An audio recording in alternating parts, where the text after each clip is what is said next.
mind turning your videos off? So we see only 4 people.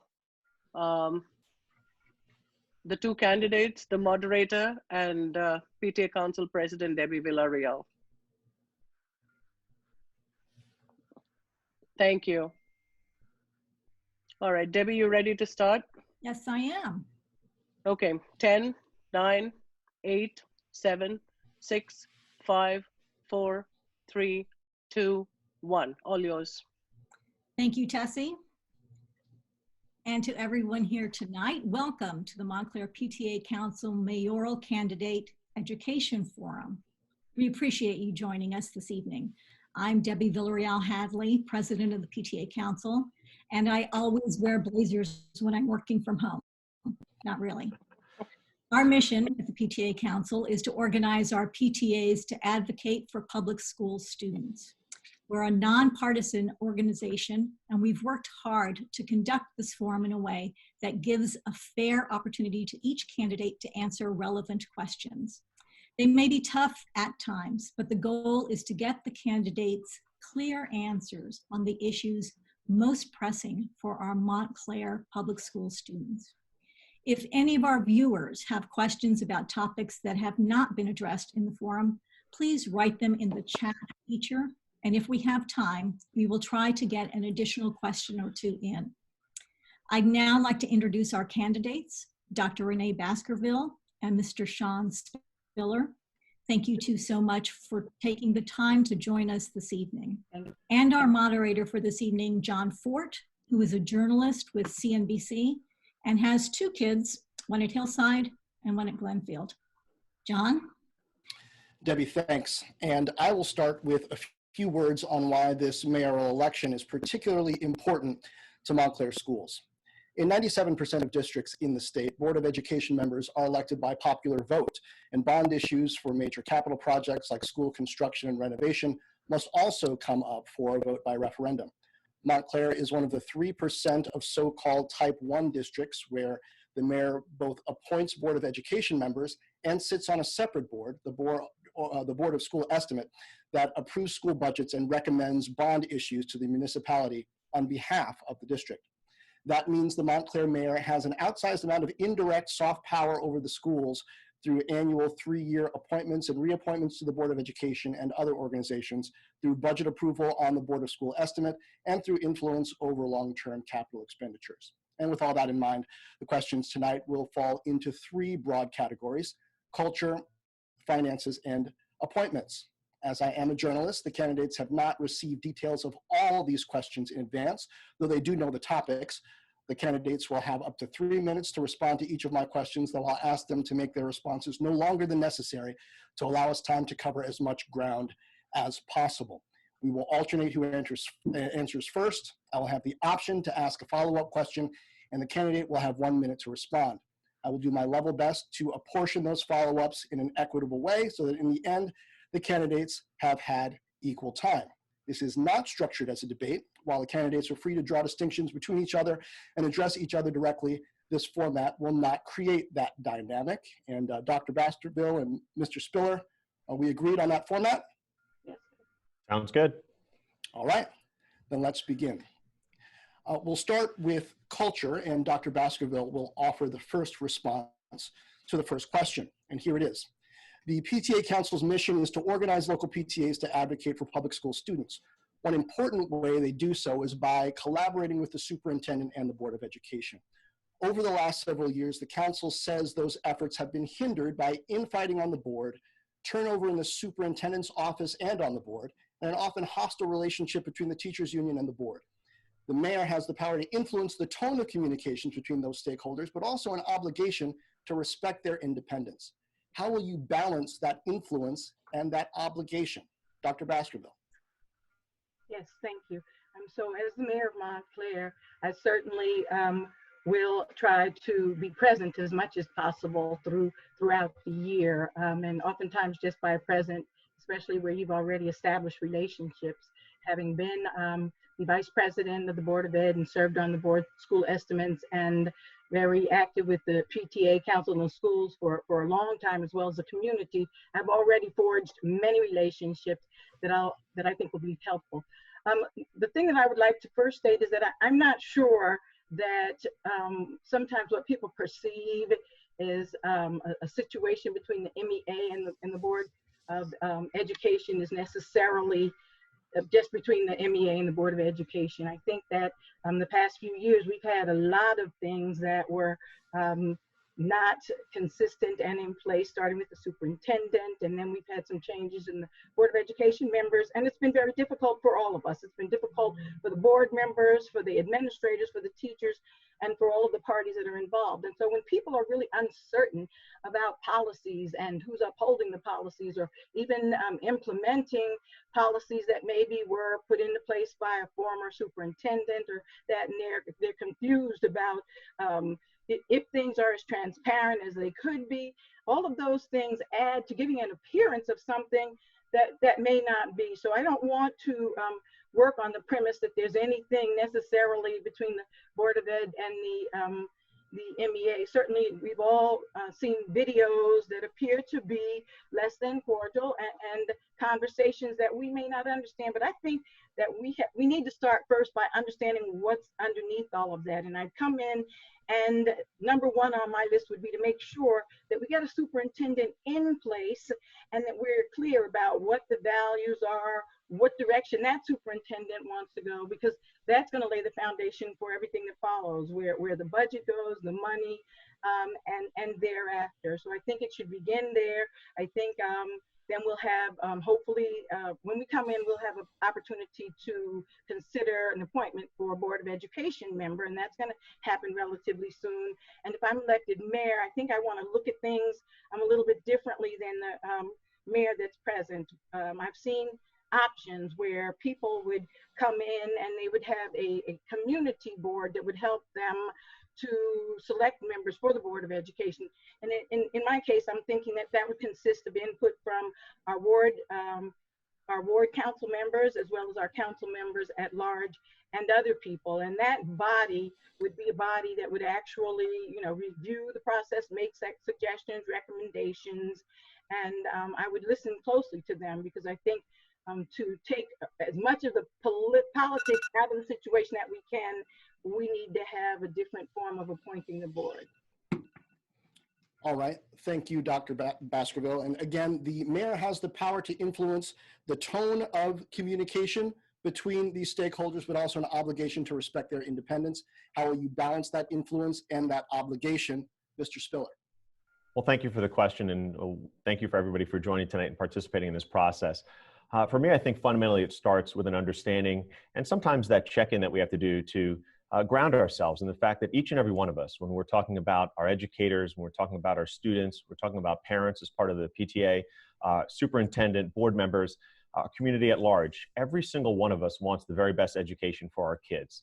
And that's why we all do this. Our board members are volunteers who sit there through long meetings and with long hours. Our PTA members who get involved and engage, try to coordinate with teachers to do what they can. Our students put in so many hours, and of course our educators. And I think sometimes we get caught up in talking about the things that divide us as opposed to what brings us together. So I think really at this time, when I look at the current board, as my colleague just noted, we've certainly seen in recent years that there is a divisiveness. And to be very honest, I think that when you look at what's happened at the board, there have been many split decision votes that occurred by one margin in one direction or one margin in another direction. And probably a little bit of that has been a vision that maybe individuals on the board didn't all align. I think first and foremost, my role and my obligation as mayor is to get a number of individuals on the board who at least have a vision in terms of what they're trying to put forward and what they're trying to do. I think that's going to have a major impact, because what we absolutely have seen is a spillover into the board meetings themselves, where I think at best we can say they have been less productive than they could be in terms of how individuals have responded in those meetings, certainly with the passion that we all hope for and we all know is there when we talk about people's kids, when we talk about our students. But I think it's gotten a little bit, it's gotten us off track from where we really need to focus, which is looking at the great things that are happening in our schools, supporting those pieces, but also looking at where is it that our students need help? Where is it that our educators could use a little bit more? How can we do that together? How can we make sure we're supporting those needs as they arise? And you can't focus on that if you have that type of division, if you have that type of acrimony, even in the discussion, in the debate. We can disagree, as they say, but we don't have to be disagreeable. And when you look at it, I think it has real life impacts. As you noted in your question, we've seen turnover at the superintendent level with a number of individuals coming and going. That matters, yes, for the superintendent, but it has an effect when you see the amount of business administrators that have come and gone. That has an effect when you're talking about, yes, capital projects that we're trying to do in our schools, but also long-term vision and goal of a superintendent and then a district as a whole. I can certainly say that as an educator myself, when you have staff who constantly are getting a new administrator and certainly as a new superintendent with guidance that's pushing and pulling you in different directions every year or every couple of years, it's hard to understand what's the latest thing going to be, what's the newest thing going to be. You need a little bit of that consistency and continuity. So to your question, I think the mayor has a role and an obligation to put forward people on the board who are going to have a shared vision, a shared goal. Absolutely can disagree on issues here and there, but understand of the driving focus of our students, lead that in terms of the board meetings, get the public input, comments, engage our students in the process, and make sure that we meet the needs of our kids. Thank you, Mr. Spiller. And this next question goes first to you. Whether it's measured in test scores, attendance, or other outcomes, Black and Brown students and economically disadvantaged students as subgroups are posting results that lag the Montclair school population as a whole. That puts the whole district on tenuous footing with the state and threatens its flexibility to operate its magnet programs. How will you use the mayor's powers of Board of Education appointment, budget approval, and community influence to address the achievement gap? Mr. Spiller. Thank you for the question. I think first and foremost, it's important to recognize the great strength that we have as a community. I'm glad you noted all those different areas that all have to work together if we're going to address this issue. This is not an issue specific to Montclair. We know that. There are a lot of factors that go into when you look at achievement, and I'll call it opportunity gaps that also exist. There are a lot of factors that are at play. Yes, some of them are more broad when we talk about society's obligation to really meet the needs of all of our residents and those most in need at times. That plays a factor. Absolutely, we have to acknowledge that and do what we can. And I think to your question, that's a lot of what times a town council can do, right? While we may not be directly involved in the schools and there are some barriers there legally, we can step in and offer some of the things that, quite frankly, look at what we're facing now with all of our students remote learning and what's happening there. Let's look at what the Wi-Fi connections are for residents throughout the township. Let's look at what the materials and access points that all of our residents have. The township can play a role in that. But certainly also we have to look internally for the school itself. We have to look at what are some of the things that are happening that are causing these things within the school itself. First, as you note, is an acknowledgement that there is a problem and an acknowledgement that we all want to try and do something about it. I think what often gets overlooked is the fact that we need to involve students in this conversation. I could not be more thrilled with the restorative justice work that is going on right now in our schools.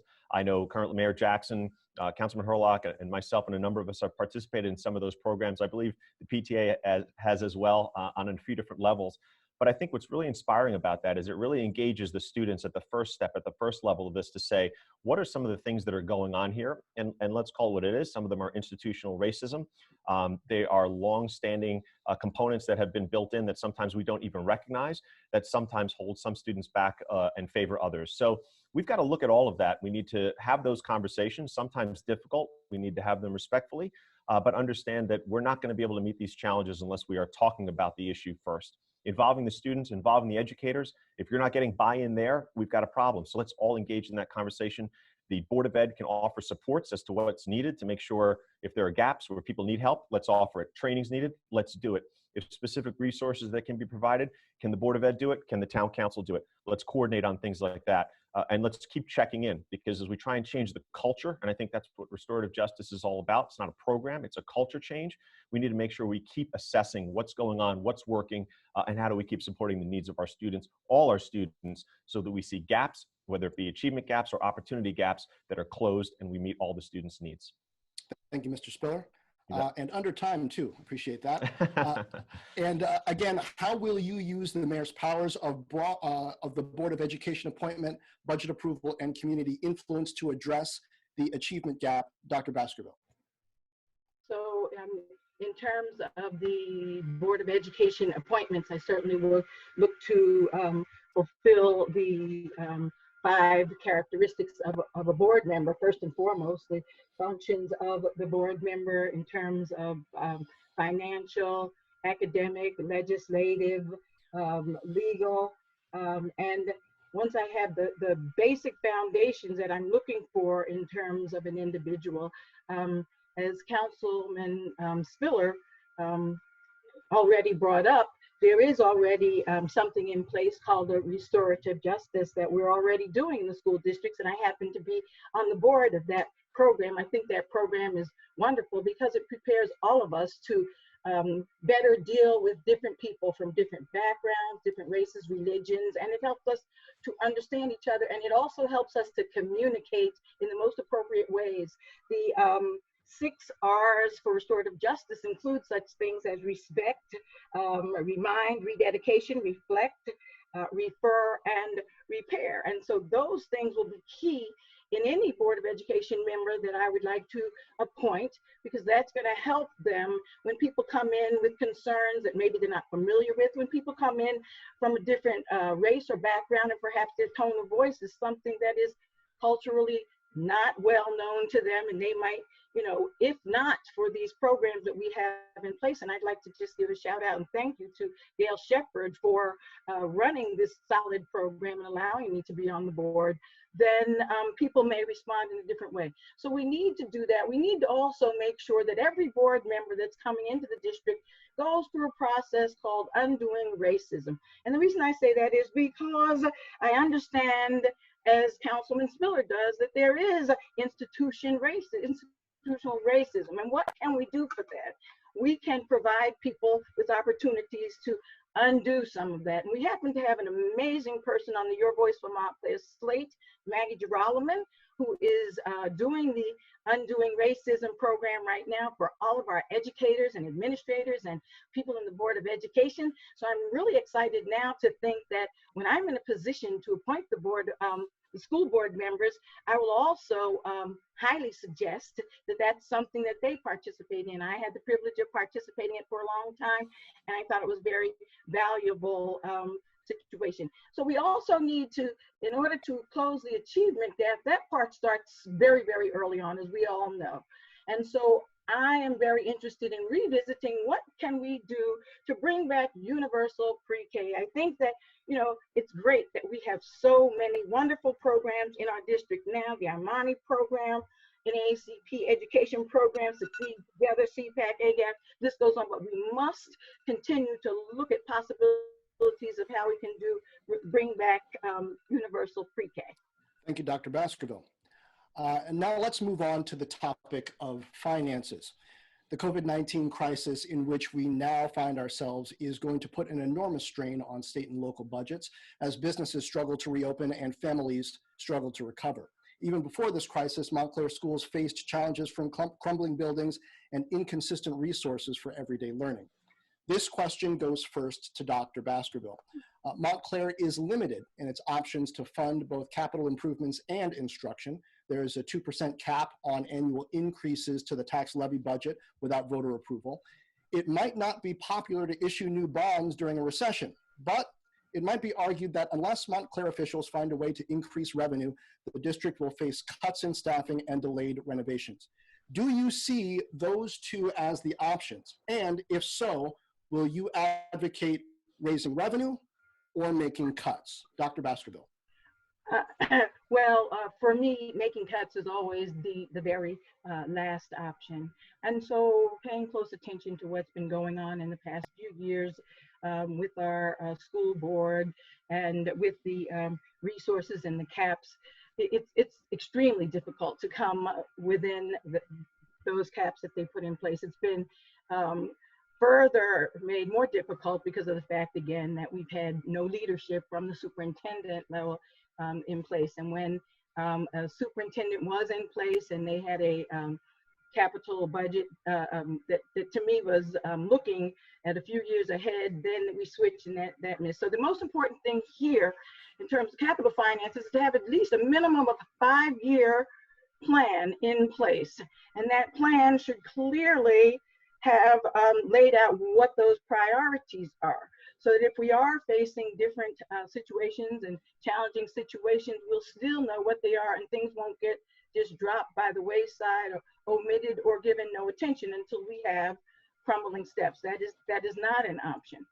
The other thing that I've been looking into as I was trying to, really figure out the best way to deal with this, some of the schools in districts that are doing extremely well, they give opportunities to students for entrepreneurial things. And so one of the schools that I looked at had a printing group, the students, and I'm talking high school level. So on the high school level, why wouldn't we look at different entrepreneurial things that our students can engage in? Not only will this give them preparation for real life, but that can be used as a means of resources and extra finances for our school board. They had the printers. I like the idea of, auto mechanics. We get all the parents to come in and get their oil changed by the students, and the list goes on. We can be creative.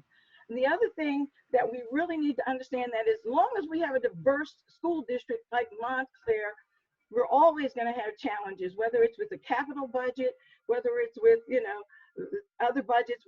It's just going to be very difficult. So the last thing I want to do is to cut anything anywhere in the budget that is going to make it difficult for us to realize our values and to keep into place the things that have been proven to work for the diverse school district that we have. But those are some of the things that I've given thought to. Okay, thank you, Dr. Baskerville. And I just want to note here that based on the time that has elapsed, I might ask delay follow-ups until the end to make sure we have time to get through all the questions. I do want to respect the time of the candidates and others. So as we move on, again, it might be argued that unless Montclair officials find a way to increase revenue, the district will face cuts in staffing and delayed renovations. Do you see those as the options? And if so, will you advocate raising revenue or making cuts? Mr. Spiller. Thank you for the question. First, I don't see those as the only two options. What I would like to do in terms of the Board of Ed members who I appoint to the board, the first thing is to bring a little bit of what we've been successful at the council level for the last 8 years. I think everyone who looks back and remembers what we were facing coming in as a council, we saw a council before us where the debt had gone up by about $10 million. We saw tax increases, 10%, 9%, those numbers. We came in as a council and realized that sometimes the ability to invest more dollars means to also be financially smart at your core and at your base. So what we did is we started to reduce our debt, and we've been successful in reducing our debt by over $60 million in the last 8 years. That's huge, because the millions of dollars that we've saved on those debt payments, we have now invested and reinvested in the programs that we care about most that impact residents. It's that type of thinking where it's not the how much do we need to cut or how much do we need to raise taxes, but more along the lines of how can we smartly look at our budgets, how can we smartly look at the dollars that we spend that maximizes the dollars that we are putting in as a community right now to get the best benefit from them. So I think that's an important first step and first place to look. When you look at the work of the Board of School Estimate over the last number of years, I certainly applaud the work that they have done, along with, of course, the Board of Education, to find ways to say, let's bring out and build in a long-term capital plan. The Board of School Estimate, I know, asked for, and the board did, do a survey of all our sites to look at what are we looking at in terms of capital projects over the next number of years. How do we prioritize those? How do we make sure the town can plan for? Because as you noted in your earlier question, as the type of school district that we are, the town assumes the debt for all of these projects. How can we make sure we're building this in so we know what's coming, but that we can do a lot of what we've done on the township end, which is to invest in our infrastructure, things that haven't been taken care of for quite some time, but do it in a way that lays it out where everybody knows what those expenses are. Now, certainly, as you alluded to, we are in a new world and a new dynamic when it comes to the coronavirus. A lot of it's unknown. We don't know what our federal dollars are going to be, our state dollars, or other pieces. But I'm happy that we've worked to build up our surplus dollars and also, as I noted, put our finances in order so that if, specific to your question, we do have to go out and get more dollars, we're going to be getting it at a much better rate than we would have been able to before. That matters because it's going to save each of us dollars in our pockets. So we're prepared if we have to. I don't think we rush to look at, is it a borrow solution? Is it a cut solution? It's a maximize what we have, maximize our great potential that we have. It's a make sure we look at our finances and plan things out long term. It's see what aid we can get. And I've called for a task force, a coronavirus task force, to look at dollars we can get at the state level and of course the county level and of course the federal level. It's working with all the resources we have in town, seeing what dollars we have at the local level, but also the great skills that so many of our community members bring to see how do we come up with creative ideas to support our schools along with small businesses and all of us as community members, the unemployed, underemployed, and so forth. So a lot to do there, certainly challenges that we face, but I'm confident we're going to be successful. All right, thank you, Mr. Spiller. And this next question goes first to you as well. Some have argued that the way Montclair has structured some development deals has left the schools in a disadvantaged position by offering incentives that lower the taxes developers pay in the long term. Will you support these kinds of deals in the future? And do you think they make a difference in how schools are funded? So, very direct answer on this. I would support them, and here's why. Since we've been on the council, we have not done any deal, and it's a pilot agreement, I assume is what you're referencing, payment in lieu of taxes. We have done absolutely no deals where anyone is paying less taxes than they would have under a traditional tax structure. So I want to repeat that. They're not paying a dime less in taxes. But what we have done, it's important for everybody on to hear, is under a traditional tax structure, the township would receive some of those taxes, but the county receives a big portion of those taxes as well, I think around 26% normally. And our schools receive 56% or so of those taxes. When we move to a pilot agreement, and again, the same amount of dollars that it would have been with regular taxes, the township gets 95% and the county gets 5%. So we see the reduction that occurs at the county level there. Now you might counter and say, but Sean, the school portion is out. But as you noted in your first question, we are very unique. We're one of those 3% of districts as a type 1 school district where the debt that the schools assume, the town pays for, right? We pay all these costs that we're talking about. It's the same pot of money. So I think we're being prudent when we say, let's bring in more dollars locally. Let's keep more of those dollars locally through a pilot agreement, getting the same amount of dollars that we would have, but we personally, as a community, keep more of those dollars because we're type 1 school districts and we pay for the school's debt, we pay for those school expenses. It's the same dollars to our taxpayers, but we're keeping more of those dollars to start. So again, it's an example of one of the creative ways that if you were in a different school district with a different type of school district where the debt was assumed differently and the payments were made differently, great argument, great point. Hey, you're taking dollars away from our schools. Not here, not in this town. And through that utilization, we've been able to, again, maximize the dollar and the distance that our dollars go for Montclair residents first. So I'm really excited about that. I'm excited about the fact that we've stuck to our principles. Pay what you should, no exceptions, but we've also made sure those dollars are staying in Montclair. We're supporting our schools like we should, and we're going to make sure our kids get what they need. So I'm pleased with that process. All right. Thank you, Mr. Spiller. And now, Dr. Baskerville, again, will you support these kinds of deals in the future, and do you think they make a difference in how schools are funded? Dr. Baskerville.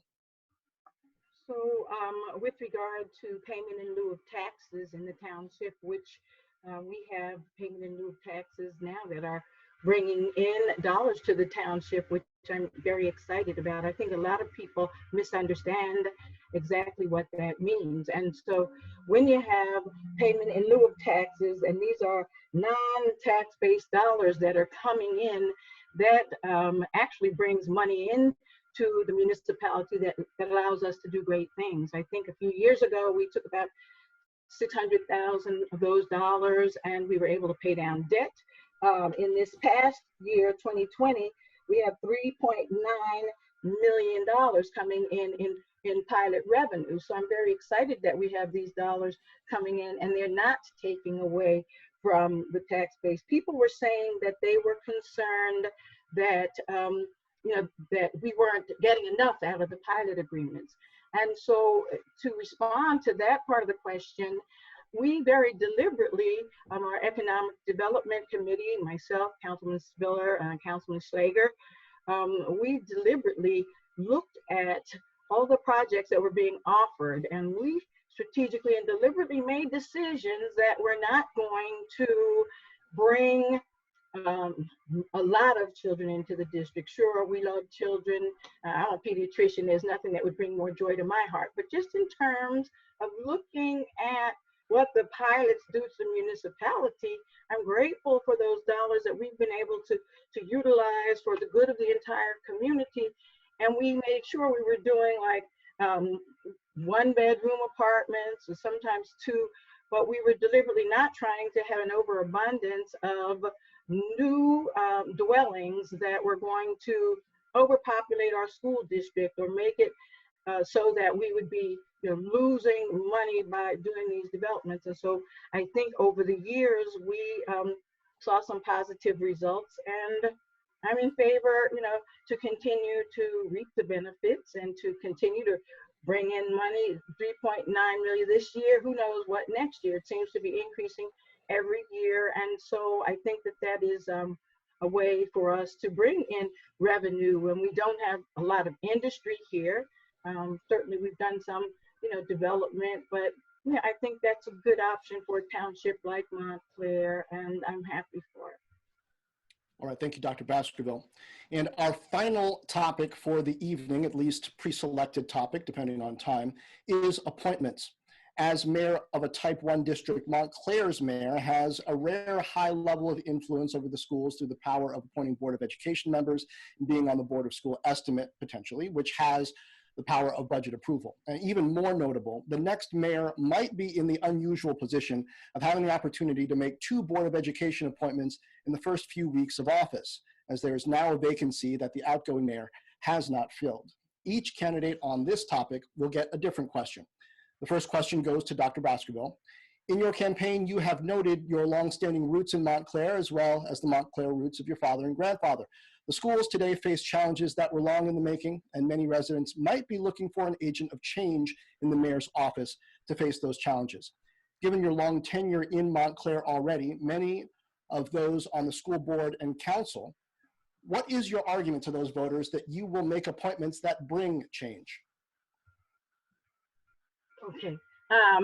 First of all, as someone that is coming in with no conflict of interest in any area, is ready to go and ready and capable of appointing immediately a school board member that I believe is due for appointment now, and the subsequent school board members. I'm coming in also with a background and the history of someone who served on the Board of Education and was given the name, the conscience of the Board of Education. I also served on the Board of School Estimates, and I'm proud of decisions that we made at that time. I have an understanding too of how important it is to bridge the communities. And when you're selecting appointments for the Board of Education, you have to include people from every walk of life. It's almost the same way that I decided I wanted to select the amazing people that are on the Your Voice Montclair Line B slate. I wanted people that represented every walk of life, race, religion, sexual orientation, gender, the list goes on. I apologize if I'm leaving out anything as I try to do a roll call, but I want that to be reflected in every candidate. So certainly, yes, as I mentioned before, we want to make sure, as much as possible, the baseline with the academics, the finance, the law, the legislative. I also want to make sure that some of these people have backgrounds in health and wellness, not only physical health, but mental health and wellness. As we get through this terrible storm of the COVID-19, it's so important that we bring people that are going to look at the whole person, the whole child, starting from pre-K, and that's why I said universal pre-K needs to continue, those discussions need to continue, and we need to make sure that we have people that represent the entire gamut of the community. I have relationships with people all over Montclair. I've either served or have worked very closely with most of the group that represent people from all walks of life.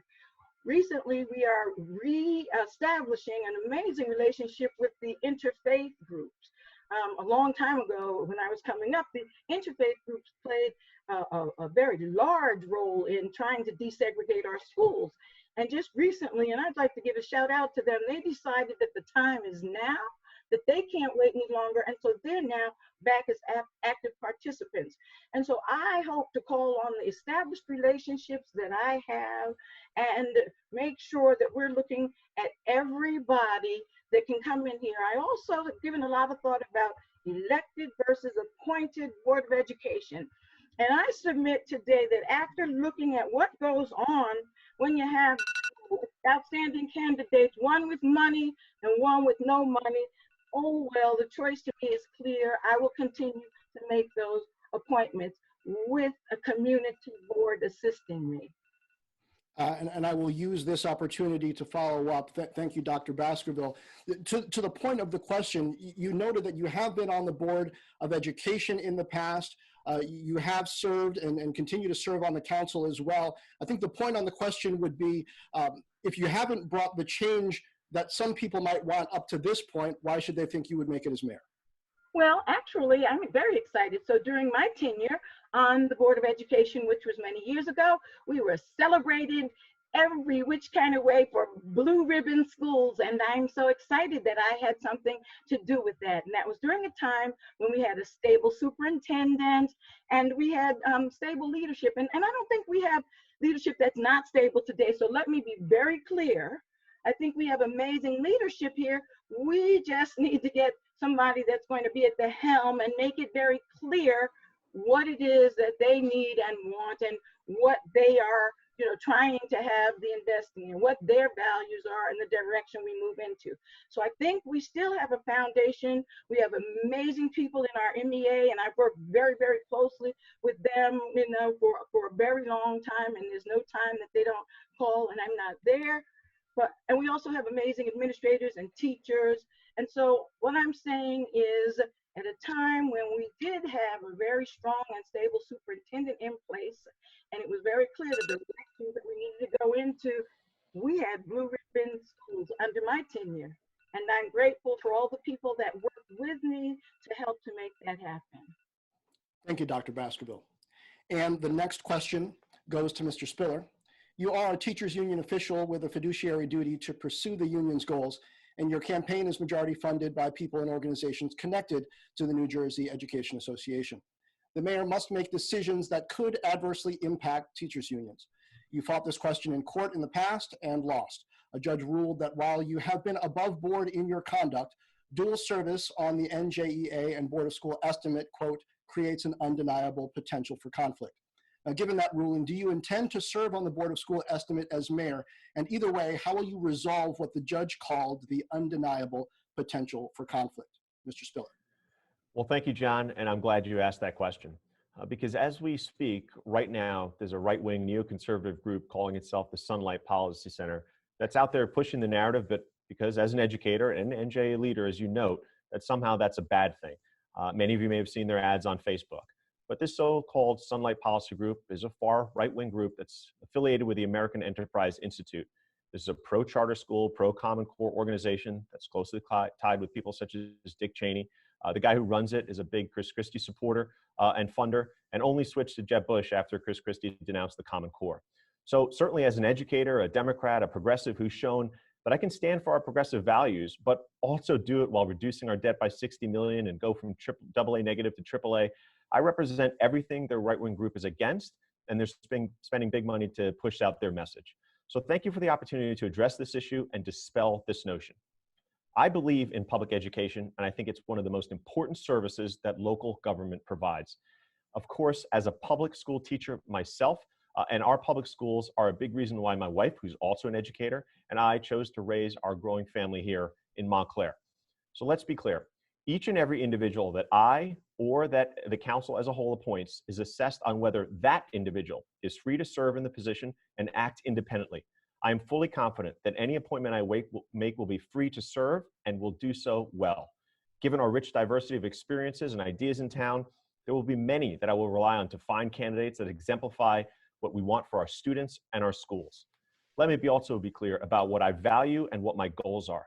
I want the very best schools. I want to have the top educators possible in those schools because we have to attract the very best to get the very best. I'm mindful of the taxes I pay, as is every educator and taxpayer. And I know that there's a clear budget. And in order for us to stay within that budget, we need to have allocated resources in all areas in terms of the support we need for our students and our schools. That means balance, and every educator knows that as well. There is not one piece of what I just said. Everything that I just noted, nothing differs in my role as a teacher myself, as a dad, as a homeowner, as a resident, taxpayer, public school supporter, association leader, current councilman of 8 years voting on the school budget, and as mayoral candidate. The next mayor of Montclair is charged and has a duty to make appointments based on their values, and I have stated mine. That is the type of individual I will appoint. working through a healthy set of recommendations I receive. The law is clear on this, and there's no limitation on me or anyone in fulfilling this obligation. Now, if this is about values, not only do I think people should be looking at my record, but if you're concerned about values and looking at values, I think my values are more in line with our community than those of the Sunlight Policy Center. So I stand ready to take action, and I am committed to fulfilling my obligation as mayor. Thank you, Mr. Spiller. And I want to use a follow-up there as well. Sure. To clarify, given the ruling, do you as mayor intend to serve on the board of school estimate, or would you appoint someone? And do you believe that through appointment in that case, you would be able to alleviate the concern that the judge raised? Yeah, I think you addressed it dead on right there. I've stated numerous times I intend to appoint rather than discussing this issue again and dealing with any challenges that would come from it. I've decided to appoint. I believe if you read the statute, it's pretty clear with that flexibility, and I think it addresses it exactly as you note. Thank you, Mr. Spiller. And as I am a broadcast journalist on live TV, I am trained to stick to time. It is exactly 7:45. That was the end time I was given. So at this point, I will look for guidance from our host.